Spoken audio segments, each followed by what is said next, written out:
50 बच्चे जा सकते हैं, जिसमें 2 कंपनी बैठी है। 107 में +2 और ITI डिप्लोमा, 107 में +2 और ITI डिप्लोमा।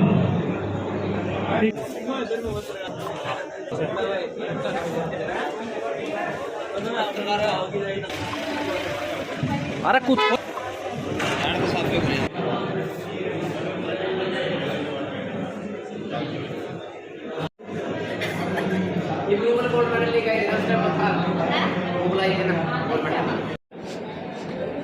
मैडम जी नमस्कार। नमस्कार।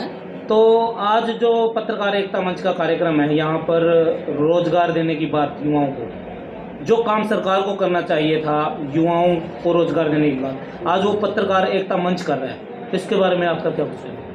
पत्रकार एकता मंच ने जो ये रोज़गार मेला लगाया है, ये एक समाज सेवा का बहुत ही सराहनीय कदम है।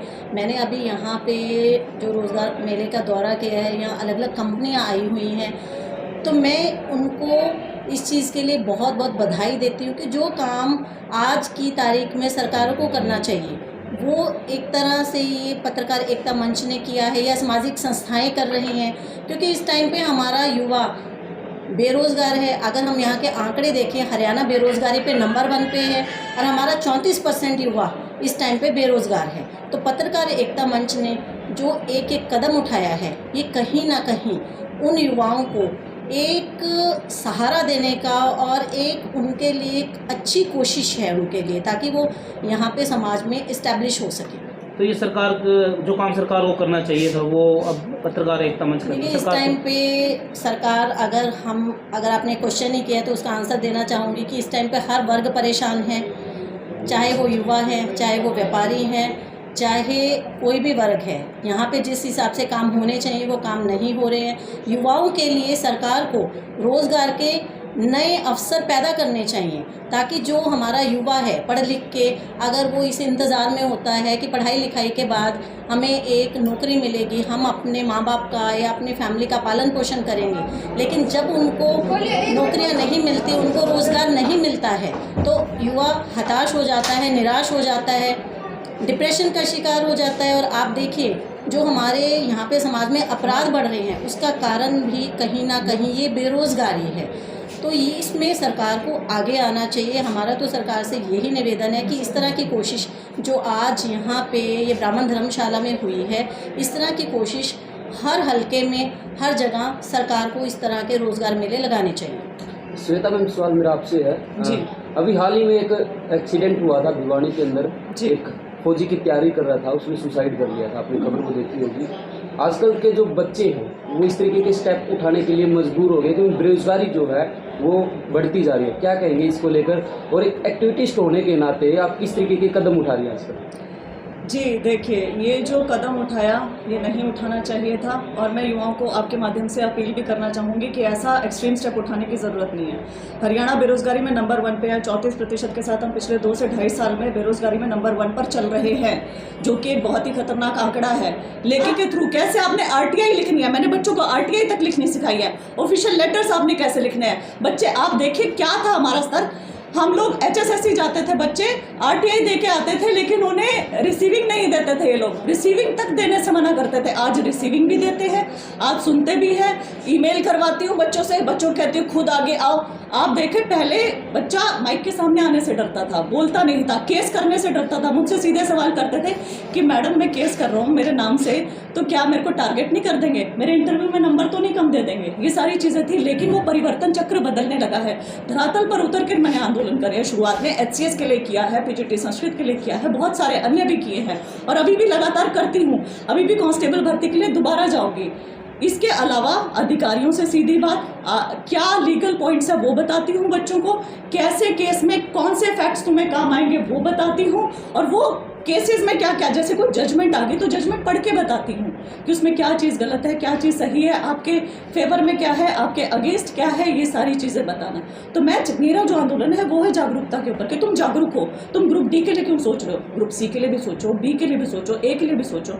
और उसका आप मैं इस बारे में बहुत खुश हूँ, ये आपको बताते हुए, जानकारी देते हुए कि HSSC के चेयरमैन साहब, सेक्रेटरी मेंबर्स सबसे मैं मिली और जितने मैं उनको सुझाव दे के आई हूँ वो सुझाव माने भी जा रहे हैं, सरकार द्वारा माने जा रहे हैं, बहुत सारे चेंजेस भी आए हैं। तो 2 दिन पहले दुष्यंत चौटाला आए तो ये सुझाव आपने क्यों नहीं दिया कि पत्रकार एकता मंच यहाँ पे बेरोजगारी का जो आलम है उसको निपटाने के लिए रोजगार मेला लगा रहे, तो आप क्यों नहीं लगा रहे? ये सुझाव आपने उसको क्यों नहीं दिया 2 दिन पहले? आप यदि मेरा पेज फॉलो करते हैं तो आपको उसके ऊपर दिख जाना चाहिए था कि मैं कब से उन्हें डायरेक्ट बोल रही हूँ, ना केवल उन्हें, मुख्यमंत्री साहब को डायरेक्ट मैं उन्हीं से ही बात कर रही हूँ, डायरेक्ट मैं उन्हें ही कह रही हूँ कि आप क्यों नहीं कर रहे हो।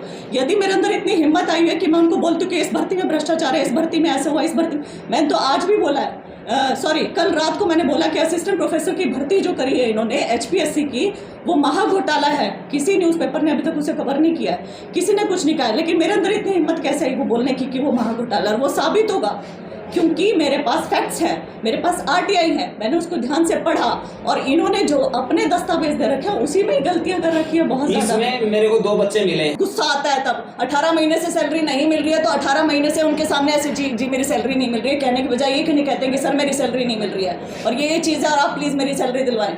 यहाँ पे सैकड़ों युवाओं को नौकरी मिलेगी, सैकड़ों युवाओं की ज़िंदगी में एक आशा की किरण जागेगी। और अभी इन्होंने मुझे जैसा कि बताया है कि पंचकूला में इससे बड़ा मेला लगाया जा रहा है, तो आप देखिए सरकार ऐसा काम क्यों नहीं कर रही है, क्यों पत्रकार एकता मंच या जो सामाजिक संस्थाएं हैं उनको आगे आना पड़ रहा है।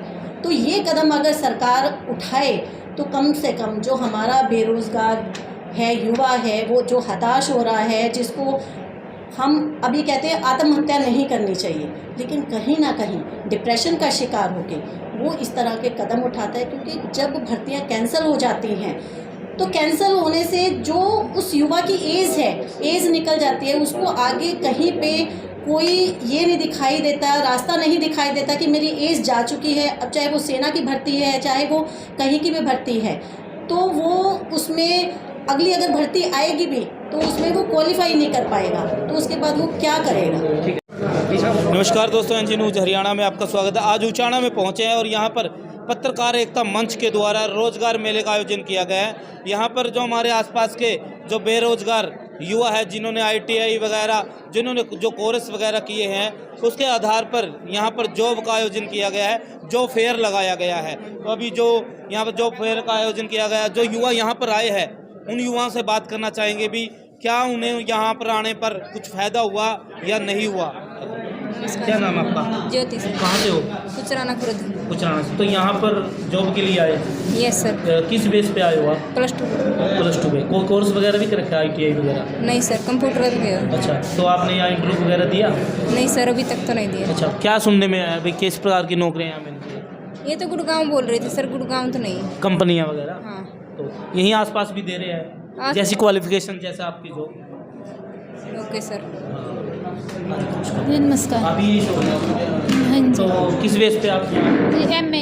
MA कर। तो MA के अलावा भी कुछ कोर्स वगैरह किए हो आप? नहीं जी, कंप्यूटर का कर रखा है। तो होगी आपका इंटरव्यू वगैरह?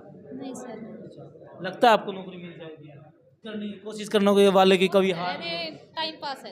तो एक कहावत है भी, कोशिश करने वालों की कभी हार नहीं होती, और ये कोशिश ही जा रही है इनकी।